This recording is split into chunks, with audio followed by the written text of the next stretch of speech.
Hello students, कैसे हैं आप लोग। आई होप सो आप सभी ठीक होंगे, अपने घर में सुरक्षित होंगे, अपना ख्याल रख रहे होंगे और अपनी फैमिली का ख्याल रख रहे होंगे। तो आज हम टॉपिक पढ़ने जा रहे हैं, वो है हमारा ओवरव्यू ऑफ न्यूक्लिक एसिड। तो सबसे पहले न्यूक्लिक एसिड होता क्या है, हम इसे क्यों पढ़ रहे हैं, किस लिए पढ़ रहे हैं, इन सारे सवालों का जवाब आज हम आपको इस लेक्चर में देंगे।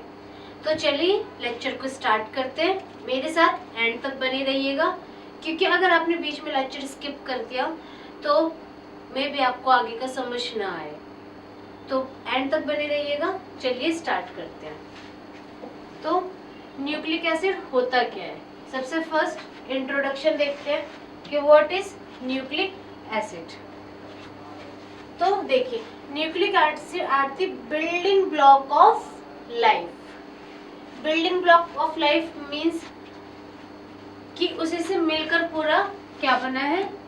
ये एक न्यूक्लिक एसिड है, एक न्यूक्लिक एसिड है, एक एक एक इन सबको मिलाकर हम कहते हैं पॉली न्यूक्लियोटाइड। ठीक है, और जब पॉली न्यूक्लियोटाइड मिलते हैं तो वो बनाते हैं हमारे डीएनए और आरएनए। ठीक है, तो क्या है ये बिल्डिंग ब्लॉक है लाइफ के, या बिल्डिंग ब्लॉक ऑफ आप कह सकते हैं डीएनए और आरएनए। ये कैरी करते हैं genetic information and provide instruction for the synthesis of protein. अब देखिए, आप सभी को सेंट्रल डोग्मा पता होगा नहीं पता तो मैं आपको बता देती हूँ कि सेंट्रल डोग्मा क्या होता है। आप सबने 12th में अपने पढ़ा होगा एनसीईआरटी की बुक में सेंट्रल डोग्मा। इसमें क्या होता है सेंट्रल डोग्मा में कि सबसे पहले हमारा डीएनए होता है। ठीक है, डीएनए जब वो ट्रांसक्राइब होता है तो हमारा क्या बनाता है आरएनए, और आरएनए जब ट्रांसलेट होता है तो वो हमारा बनाता है प्रोटीन। ठीक है, तो देखिए डीएनए से प्रोटीन बनने, क्योंकि हमारी बॉडी में क्या है जो भी काम फंक्शन होता है वो कौन करता है, वो हमारा प्रोटीन करता है। डीएनए डायरेक्टली इन्वॉल्व नहीं होता हमारी बॉडी में कोई भी फंक्शन करने के लिए। हमारी बॉडी में जो भी फंक्शन होता है वो प्रोटीन के थ्रू होता है। तो प्रोटीन हमारी बॉडी में तभी बनेगा जब हमारे पास डीएनए होगा। ये पूरी प्रोसेस ही क्या कहलाती है, हमारी सेंट्रल डोग्मा। ठीक है, तो वही कह रहा है कि जो हमारा न्यूक्लिक एसिड होता है ना, न्यूक्लिक एसिड से मिलकर क्या बनता है हमारा डीएनए। न्यूक्लिक एसिड से मिलकर हमारा बनता है डीएनए, और डीएनए से मिलकर हमारा बनता है प्रोटीन। तो इसी के लिए कह रहा है कि ये बहुत इंपॉर्टेंट होता है फॉर द फॉर्मेशन या सिंथेसिस ऑफ द प्रोटीन। तो आज हम इस लेक्चर में यही देखेंगे कि न्यूक्लिक एसिड होता क्या है, न्यूक्लिक एसिड के कंपोनेंट्स क्या क्या होते हैं। ठीक है, तो चलिए स्टार्ट करते हैं लेक्चर को।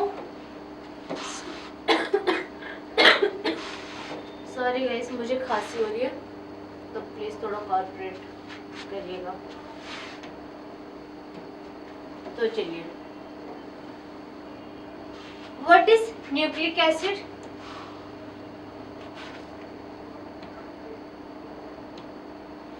It is the complex organic molecule that are essential for all the living organism। ठीक है, ये क्या है, एक कॉम्प्लेक्स ऑर्गेनिक मॉलिक्यूल है। आप इसे बायोमॉलिक्यूल भी कह सकते हैं, बायोमॉलिक्यूल्स। कॉम्प्लेक्स बायोमॉलिक्यूल और कॉम्प्लेक्स ऑर्गेनिक मॉलिक्यूल। ठीक है, एक चीज और यहाँ पे मैं थोड़ा सा आपको बताना चाहती हूँ कि हमारी बॉडी में ना और भी तरीके के बायोमॉलिक्यूल्स मिलते हैं, जैसे अमाइनो एसिड्स,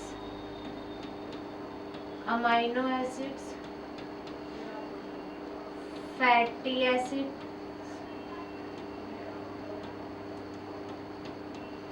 ठीक है, और न्यूक्लिक एसिड। जब सिंगल अमाइनो एसिड, जब मल्टीपल अमाइनो एसिड्स मिलते हैं तो वो फॉर्मेशन करते हैं प्रोटीन का। क्या बनाते हैं वो? प्रोटीन। जब बहुत सारे फैटी एसिड्स मिलते हैं तो वो हमारी बॉडी में बनाते हैं लिपिड्स। और जब बहुत सारे न्यूक्लिक एसिड मिलते हैं तो वो हमारी बॉडी में बनाते हैं डीएनए प्लस आरएनए। ठीक है, तो ये जो है ना amino acids, fatty acid, nucleic acid, ये सारे आपके क्या कहलाएंगे? बायोमोलिक्यूल्स। क्या कहलाएंगे? बायोमोलिक्यूल्स।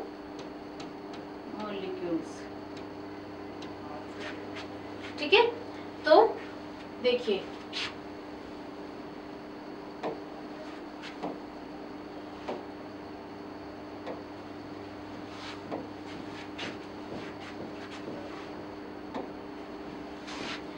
मैंने अभी न्यूक्लिक एसिड की डेफिनेशन लिखी है।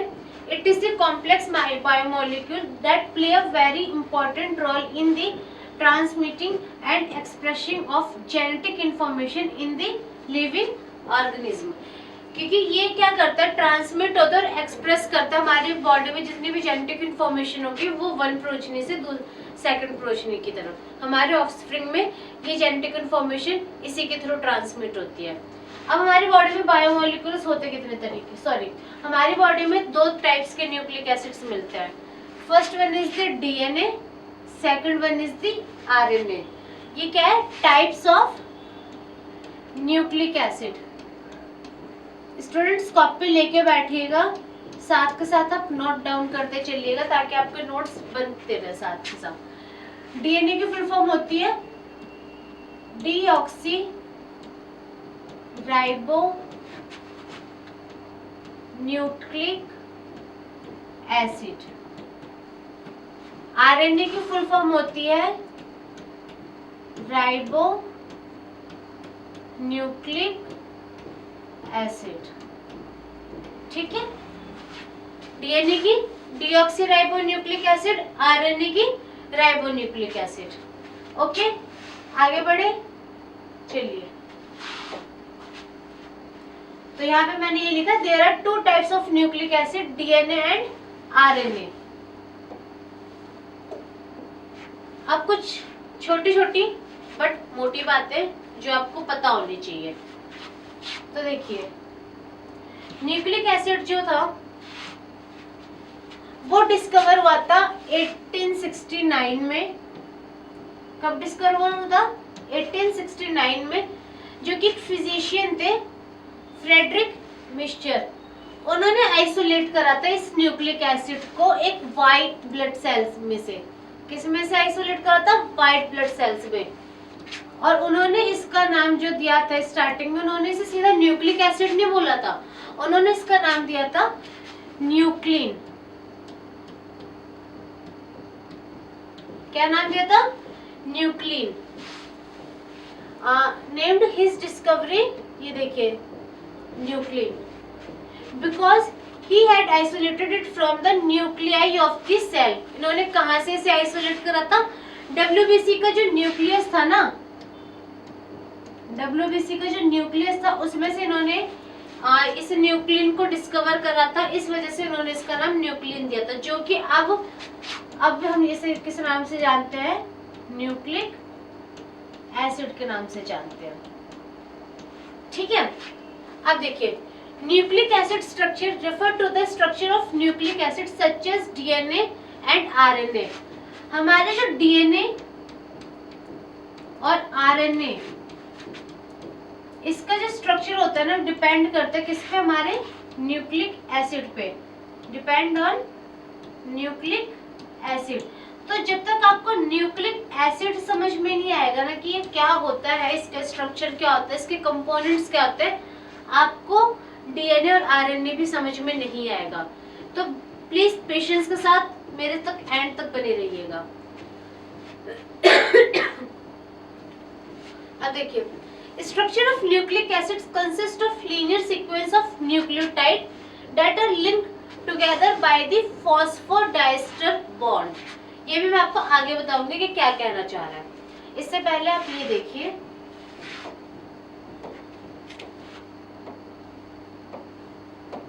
ये देखिए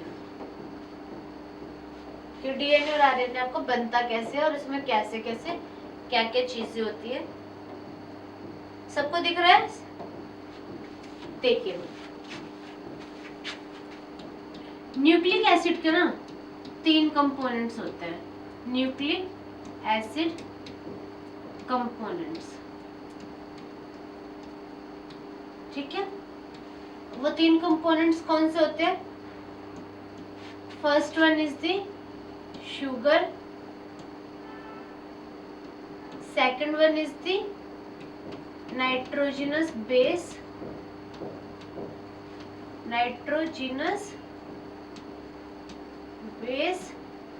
third one is the phosphate. इसका मैं भी आपको स्ट्रक्चर दिखाऊंगी कैसे कैसे ये अरेंज होते हैं। न्यूक्लिक एसिड के 3 कंपोनेंट्स है, शुगर, नाइट्रोजनस बेस, फॉस्फेट, ठीक है। इतना समझ में आ गया। अब देखिए जब शुगर और नाइट्रोजनस बेस मिलता है, ये दोनों जब मिलेंगे ना, शुगर और नाइट्रोजनस बेस, मैं कलर चेंज कर देती हूँ, हाँ, तो ये मिलकर बनाते हैं, क्या बनाते हैं? न्यूक्लियोसाइड। क्या बनाते हैं? न्यूक्लियोसाइड। न्यूक्लियोसाइड जब मिलके बना फॉस्फेट के साथ मिलता है तो वो मिलकर बनाएगा हमारे न्यूक्लियोटाइड्स, ठीक है। जब बहुत सारे न्यूक्लियोटाइड्स मिलते हैं ना तो वो बनाते हैं पॉलीन्यूक्लियोटाइड्स। क्या बनाते हैं? Polynucleotides.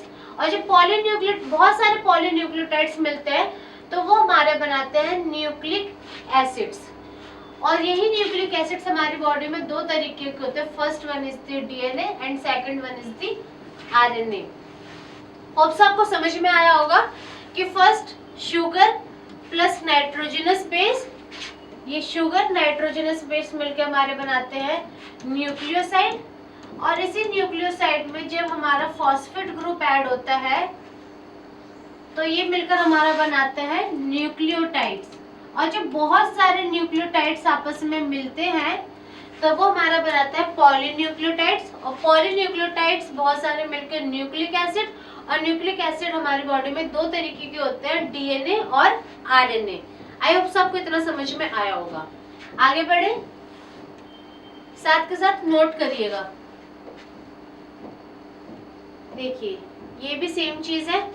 Composition of nucleic acid में, न्यूक्लिक एसिड क्या है? पॉलीमर है किसका? न्यूक्लियोटाइड का। किसका पॉलीमर है न्यूक्लिक एसिड? न्यूक्लियोटाइड का। अब न्यूक्लियोटाइड में कौन से 2 कंपोनेंट्स होते हैं? न्यूक्लियोसाइड और फॉस्फेट। न्यूक्लियोसाइड्स में कौन कौन से होते हैं? बेसिस और शुगर, ठीक है। इतना समझ में आ गया कि कंपोनेंट्स क्या क्या थे। अब इन कंपोनेंट्स के भी और भी पार्ट्स होते हैं, तो चलिए बढ़ते हैं उन पार्ट्स की तरफ।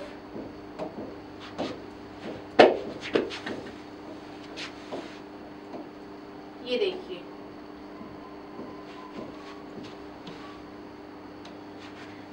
ये हमारा एक न्यूक्लियोटाइड का स्ट्रक्चर। ये किसका स्ट्रक्चर है बेटा जी? स्ट्रक्चर ऑफ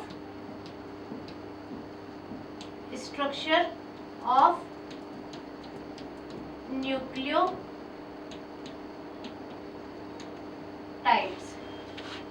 उसमें कौन कौन सा है? ये हमारा फॉस्फेट ग्रुप है, ये हमारा पेंटोज शुगर है और ये हमारा नाइट्रोजनस बेस है, ठीक है। अब शुगर जो होता है ना वो 2 तरीके के होते हैं। कितने तरीके के होते हैं? 2 तरीके के। First one is the ribose, second one is the deoxyribose. दोनों ही 5 कार्बन शुगर्स है। 5 कार्बन शुगर्स का मतलब है कि इसमें 5 कार्बन होगी और इसका स्ट्रक्चर ऐसा होगा। देखिए यहाँ पे 1 2, कलर चेंज कर दो, कलर चेंज कर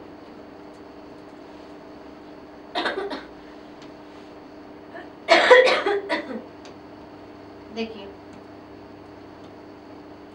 पहली, यहाँ पे दूसरी, तीसरी, चौथी, पांचवी। ये आपकी 5 कार्बन है, इसलिए हम इसे 5 कार्बन कहते हैं, ठीक है। अब जो राइबोज होता है उनसे मिलकर बनता है हमारा आरएनए, और डीऑक्सी डीएनए में हमारे होते हैं डीऑक्सीराइबोस।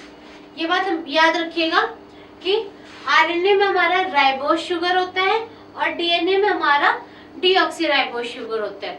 यहाँ से ना एक बहुत इंपॉर्टेंट क्वेश्चन बनता है जो कि मैं बताती हूँ आपको, याद रखिएगा इंटरव्यू के लिए। रिमेंबर, साथ के साथ नोट डाउन करते चलिएगा फॉर इंटरव्यू। क्वेश्चन क्या है, आपसे इंटरव्यू में ये पूछ लेगा कि जो आपका नाइट्रोजनस बेस होता है, आई मीन जो आपका न्यूक्लिक एसिड में डीएनए और आरएनए होता है, उसका जो नॉमेनक्लेचर है वो किसके बेसिस पे है, किस कंपोनेंट के बेसिस पे है। तो याद रखिएगा nomenclature of nucleic acid based on sugar component, based on sugar, कि उसमें राइबोस शुगर है या उसमें डीऑक्सीराइबोस शुगर है, उनके बेसिस पे आपका इसका नाम पड़ा है आरएनए और डीएनए। ठीक है, आई होप सो आपको इतना समझ में आया होगा। तो आगे चलिए, शुगर का मैंने आपको बता दिया कि दो तरीके के होते हैं। अब बढ़ते हैं नाइट्रोजनस बेस की तरफ। जिस तरह से आपके कंपोनेंट में, शुगर कंपोनेंट में दो तरीके के शुगर्स होते थे, राइबोस और डीऑक्सीराइबोस, उसी तरीके से आपके नाइट्रोजनस बेस भी दो तरीके के होते हैं। First one is the purine, second one is the pyrimidine. कौन से हैं? First one is the purine, second one is the pyrimidine. Purine भी दो तरीके के होते हैं, एडेनिन और ग्वानिन। और पिरिमिडिन तीन तरीके के होते हैं, साइटोसिन, थायमिन और यूरेसिल। कौन कौन से? Cytosine, thymine and uracil. Okay, आप मुझे कमेंट सेक्शन में बताइए कि नाइट्रोजनस बेस और शुगर कितने तरीके के होते हैं।